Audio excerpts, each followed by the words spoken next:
money loses value. Now,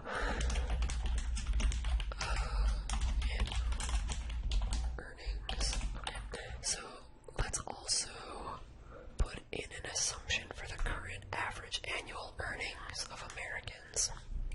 I think the average salary right now is like maybe 48,000. I'm not really sure. I can actually check it, but I'm guessing it's somewhere in that ballpark. So we're gonna just play around with this and see how quickly the money loses value. But alright, so it's 2022, and we're just going to highlight both and click and drag over. Let's go out 30-ish years, 2052. Alright, so this is over 30 years, right? So,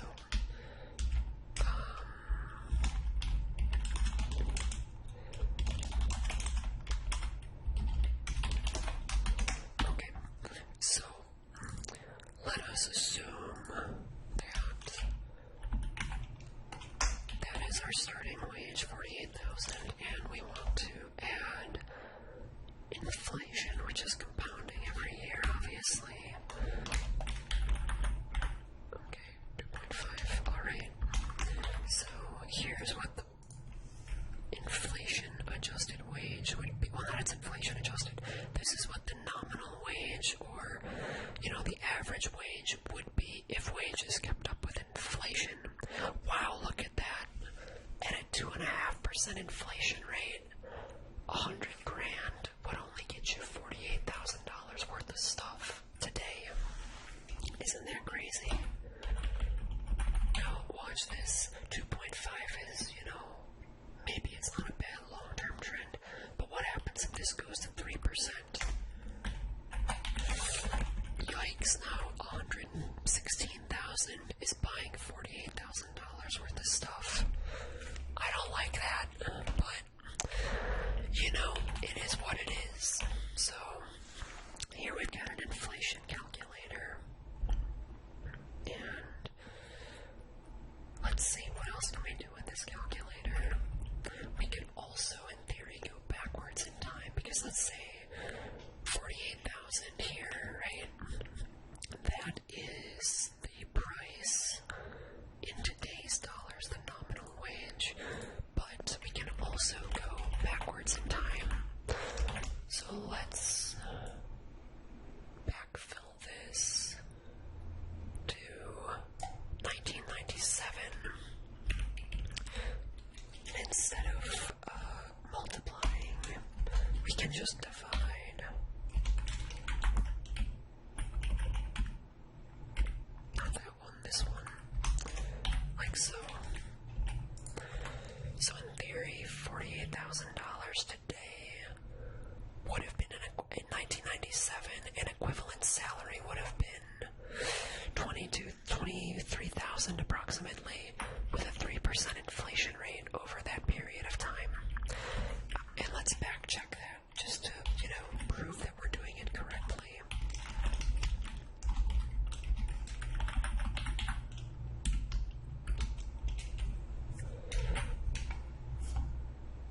For reference, the inflation rate as of right now is hovering around 9% on a year-over-year basis. Maybe it'll slow down, maybe not, I don't know, but oh, look at that.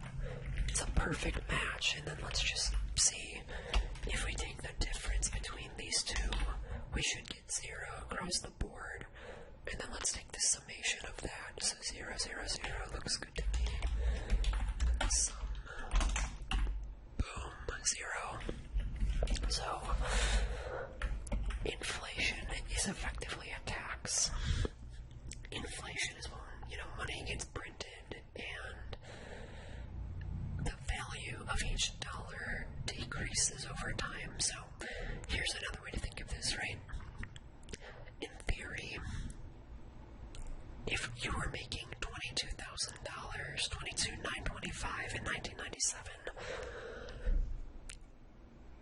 your purchasing power, the amount of stuff you can buy, would be the same, or in other words, your standard of living would be the same